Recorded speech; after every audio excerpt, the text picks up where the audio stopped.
Assalamualaikum warahmatullahi wabarakatuh.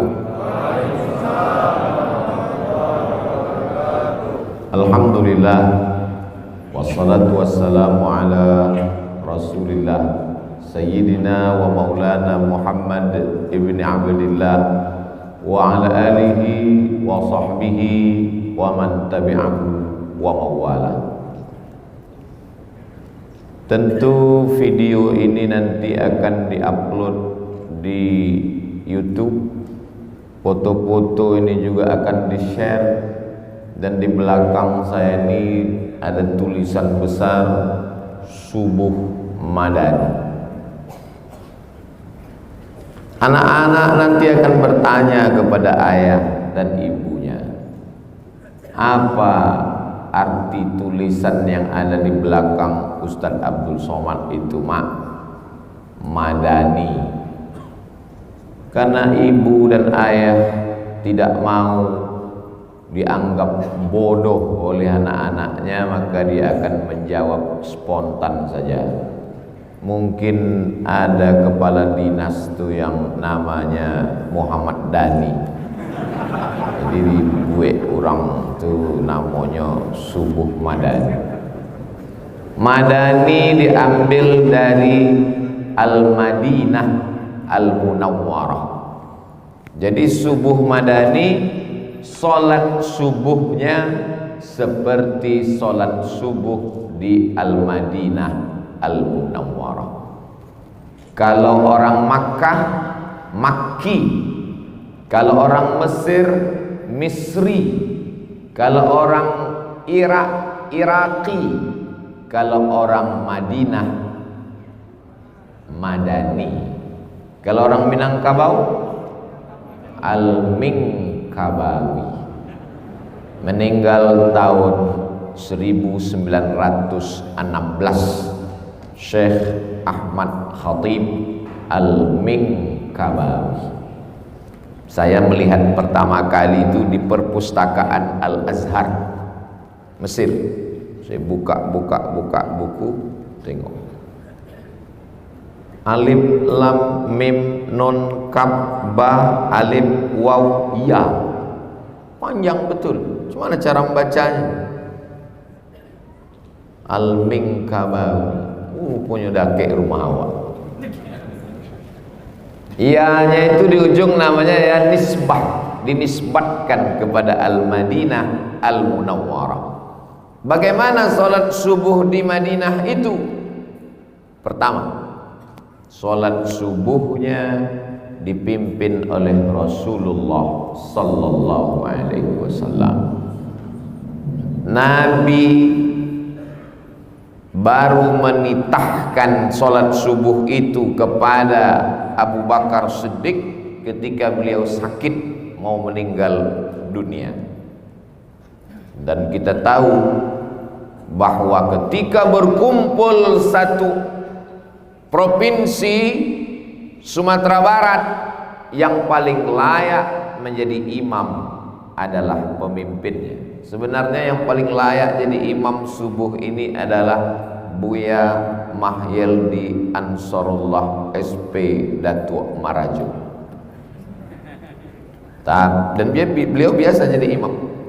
Tapi karena satu dan lain hal, imam diangkat oleh imam negeri ini mengangkat imam yang selalu maju ke depan, itu namanya ratib.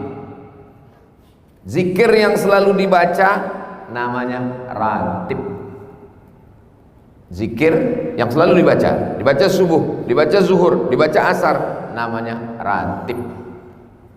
Karena zikir itu dibaca berdiri, sampai di Minangkabau disebut rati taga.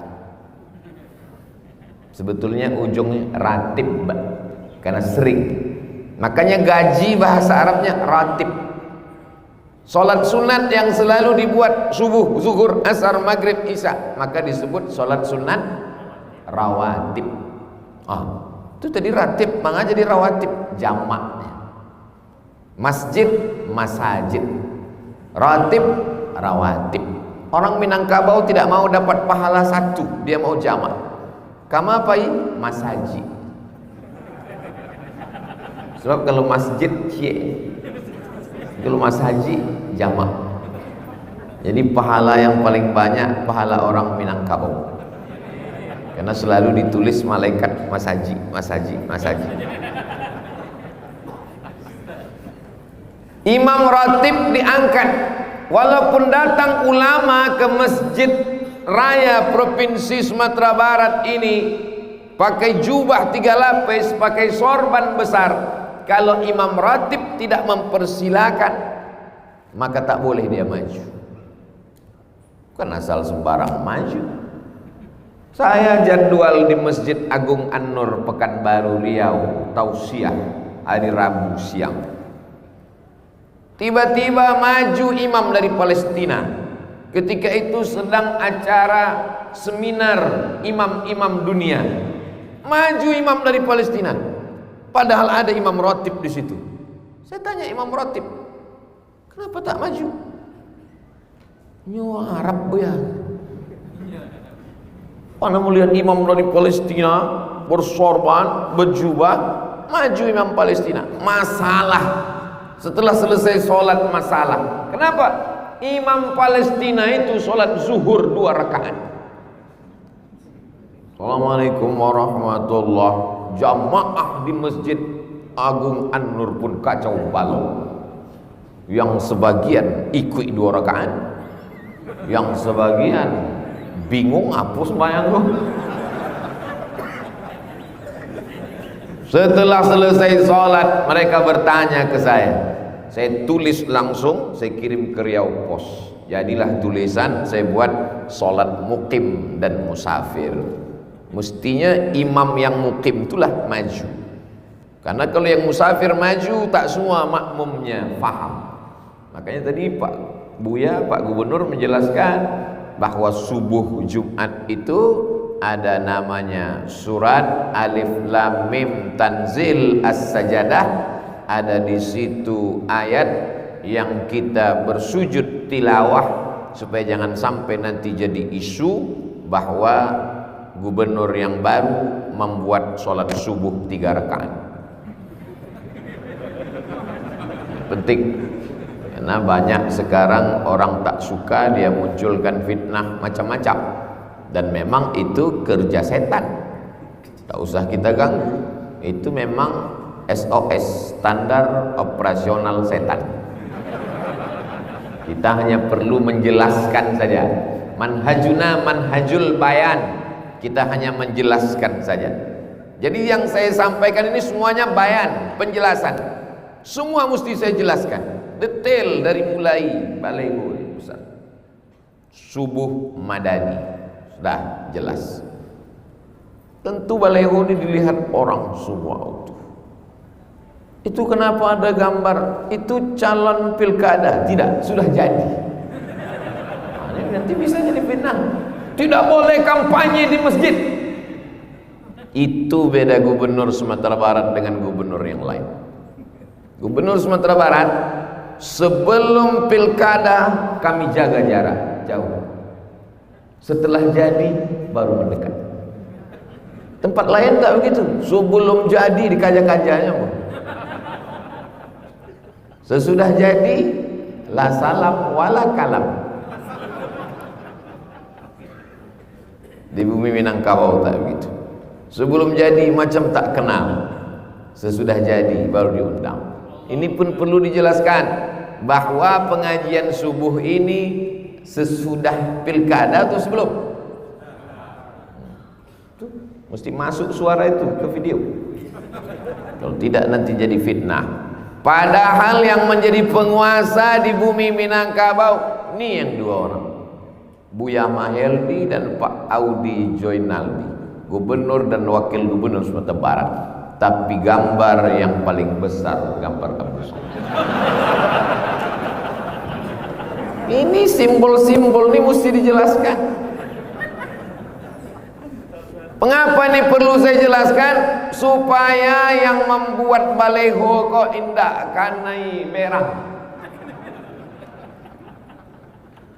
Penguasa itu kan besar syahwat kekuasaan.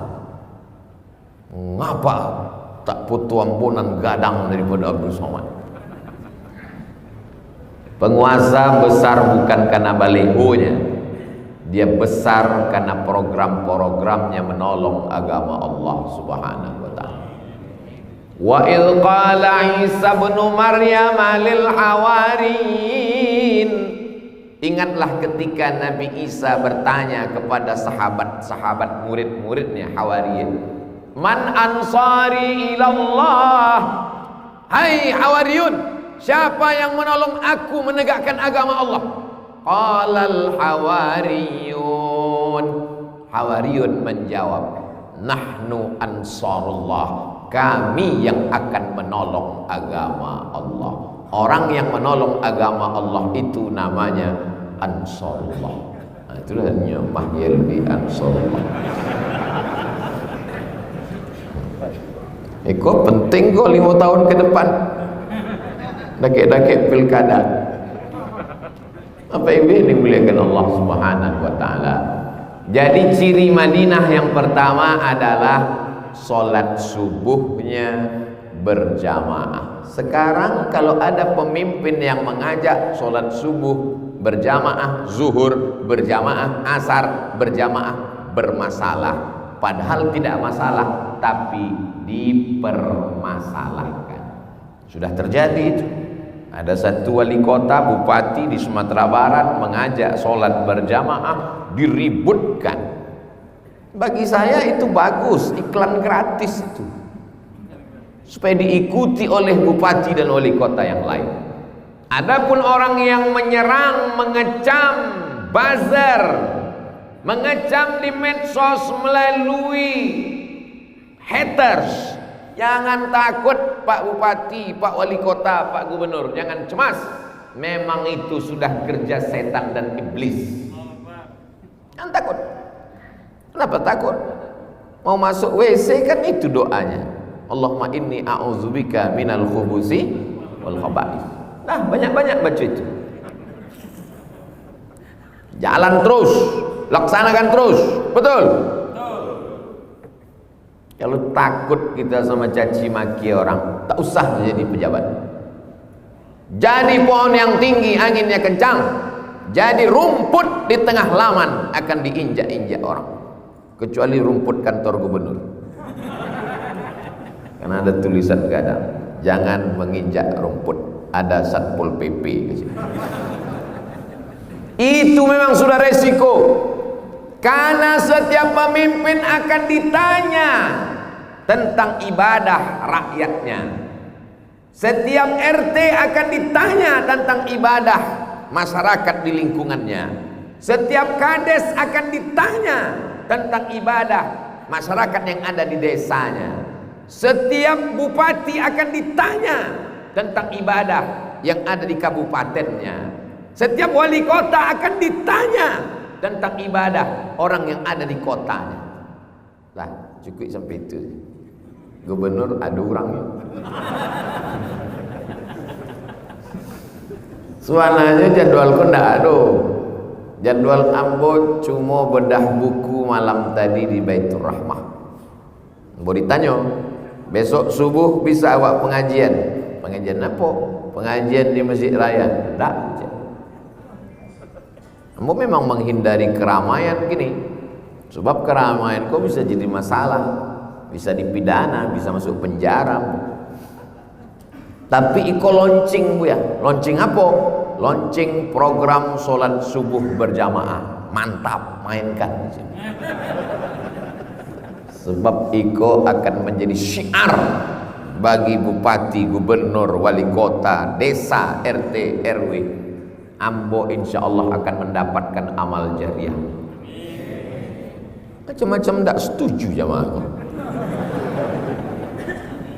Ciri yang pertama, Madinah adalah masjidnya tak pernah kosong.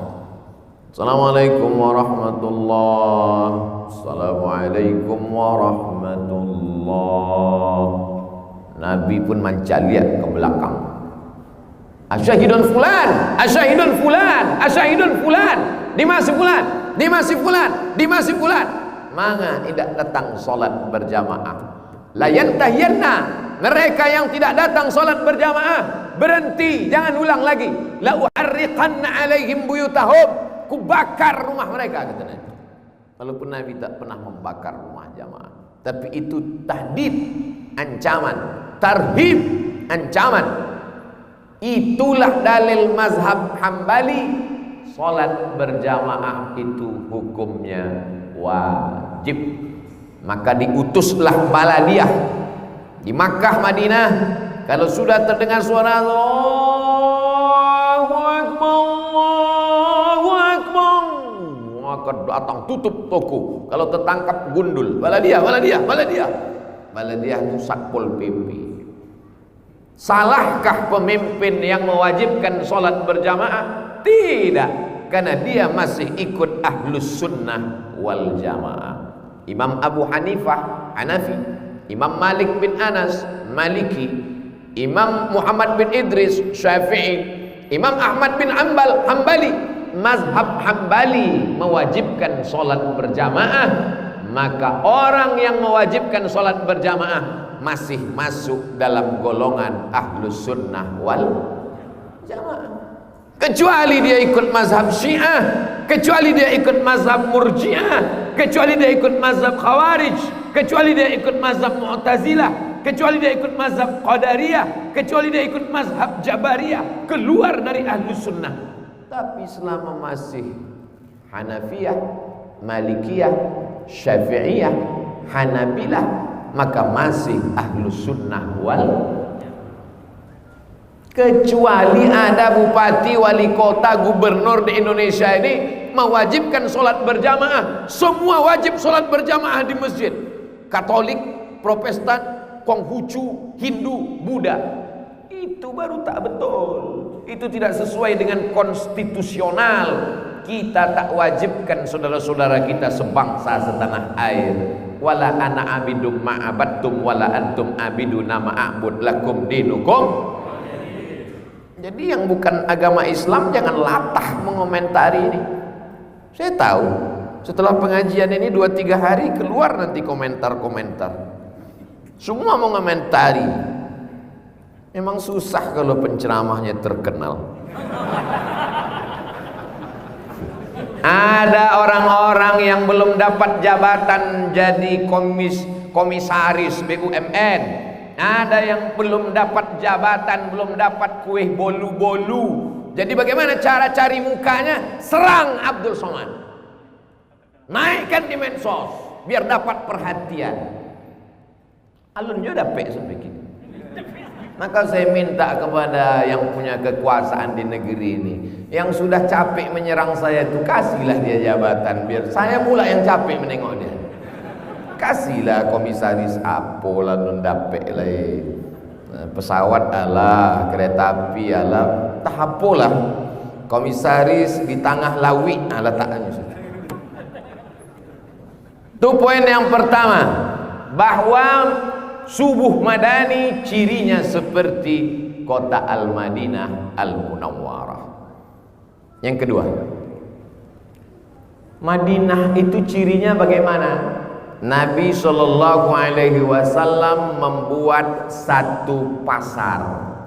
Disebutlah pasar itu pasar Islami, untuk menyaingi pasar Yahudi. Maka Nabi berjalan di pasar. Aneh, karena zaman itu tokoh agama hanya berada di kuil, di tempat ibadah, tak pernah keluar. Kenapa ini bisa Nabi jalan-jalan di pasar? Karena Islam mengajarkan Rabbana atina fid dunya hasanah. Bagaimana mau fil akhirati hasanah kalau dunianya morat-marit? Jangan nanti gara-gara Madani masyarakat Minangkabau yang terkenal dengan ekonominya berhenti ke pasar. Dianggap Madani itu hanya berzikir, baca Quran, baca tasbih, tahmid, tahlil, doa. Ketika ditanya, tidak menggalih ke pasar. Ambulah hijrah. Hijrah apa? Hijrah bukan meninggalkan pasar. Bedanya dulu ketika dia di pasar curang timbangan, dulu ketika dia di pasar tipu-tipu bohong, dulu ketika di pasar duitnya untuk dunia. Setelah dia madani, hijrah ke Madinah, dia tetap di pasar, tapi dia jujur. Nabi masukkan tangannya ke dalam makanan. Ya sahibat ta'am, hei pedagang makanan, kenapa yang di dalam ini basah? Tepung, kurma, anggur, basah, busuk, berjamur. Biar supaya pembeli tertipu, nampak makanan ini bagus, ditutup yang kering di luar. Oh bagus, disendok ke dalam, masuk ke dalam kresek plastik karung. Kata Nabi, kenapa basah di dalam? Asabahul matar, kena hujan ya Rasulullah. Apa kata Nabi? Man ghasyana falaysa minna. Siapa yang menipu bukan golongan Nabi Muhammad sallallahu alaihi wasallam. Satu surat khusus untuk tukang timbang. Wailul lil mutaffifin. Celaka orang yang curang pada timbangan. Bagaimana curangnya dia? Kalau dia menjadi pembeli, dia bawa takaran canting dari rumah untuk mengukur dengan alat dia. Tapi kalau dia yang menjual, maka bagian bawahnya itu dia pukul ke atas supaya berkurang timbangan sedikit. Setiap mili akan dipertanggungjawabkan di hadapan Allah Subhanahu wa taala. Ayyuma lahmin, setiap daging di badan, nabata min haramin, kalau tumbuh dari yang haram, fannaru aulabih, tempatnya neraka jahanam. Madani mementingkan pasar. Ambo kuliah di UKM, University Kebangsaan Malaysia, 2 semester sebelum ke Maroko. Duduk dekat, nama Ustadz siapa? Ustadz Hamzah. BA dari mana? Singapura. BA Bachelor of Art, S1 dari Singapura. Orang Singapura. Sama-sama S2 sama gua di UK. Ustadz kerja apa di Singapura? Pengawas rumah potong. Negara tak Islam. Kerja mengawas rumah potong ayam, sapi, kambing. Karena tidak semua ayam itu mati karena dipotong, banyak juga ayam yang mati karena tertimpa ayam lain. Adakah pengawas rumah potong di pasar-pasar kita? Jangan jawab, karena kita tidak sedang tanya jawab. Tapi setiap pemimpin akan ditanya di hadapan Allah Subhanahu wa taala, apa bagaimana makanan masyarakatmu? Kalau pasar kita sudah ada yang mengawasi timbangan, ada yang mengawasi rumah potong, ada yang mengawasi siapa yang memotong, apakah dipotong atas nama Allah, apakah yang dipotong itu mati dulu baru masuk ke air panas, berapa banyak ayam masih bergerak, menggeletar, meregang nyawa, masuk ke dalam air panas. Kullukum mas'ulun ar-ra'iyatih. Kullukum ra'in, setiap kamu pemimpin, wa kullukum mas'ulun, setiap kamu akan ditanya, disoal di hadapan Allah Subhanahu wa taala. Berat jadi pemimpin nih Pak Ustaz, ya, berat. Itu maka balasannya juga luar biasa. Sab'atun, 7 golongan. Yudhilluhumullah, dapat naungan Allah. Yauma la dhilla illa dhilluh. Ada 7 dapat naungan Allah pada hari itu, tak ada tempat bernaung, tak ada atap, tak ada tenda. Wa takunul jibalu kal ihnil manfus. Gunung Sinabung, gunung Merapi, gunung semuanya seperti bulu kambing yang dihembus angin. Tapi ada 7 golongan yang dapat naungan. Siapa di antara 7 golongan itu? Al-imamul adil, pemimpin yang adil. Kau mesti ambil selingi dengan balasan. Kalau taki-taki, ambo khawatir kepala-kepala dinas kau mundurkan diri satunya sesudah pengajian. Kata Nabi SAW dalam surat yang dia kirim kepada Heraklius, dalam surat yang dia kirim kepada Mukaukis, dalam surat yang dia kirim kepada raja-raja waktu itu. Nabi sebagai pemimpin multilateral, dia tidak hanya ngurus salat, zakat, puasa, sunat, Senin, Kamis. Dia pemimpin umat.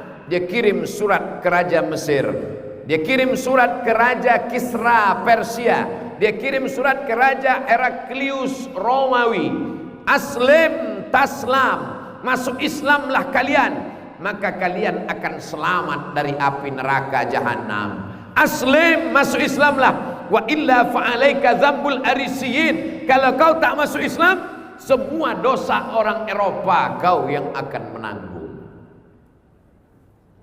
Aslim falaka ajrani, tapi kalau kau masuk Islam, pahalanya 2 kali lipat.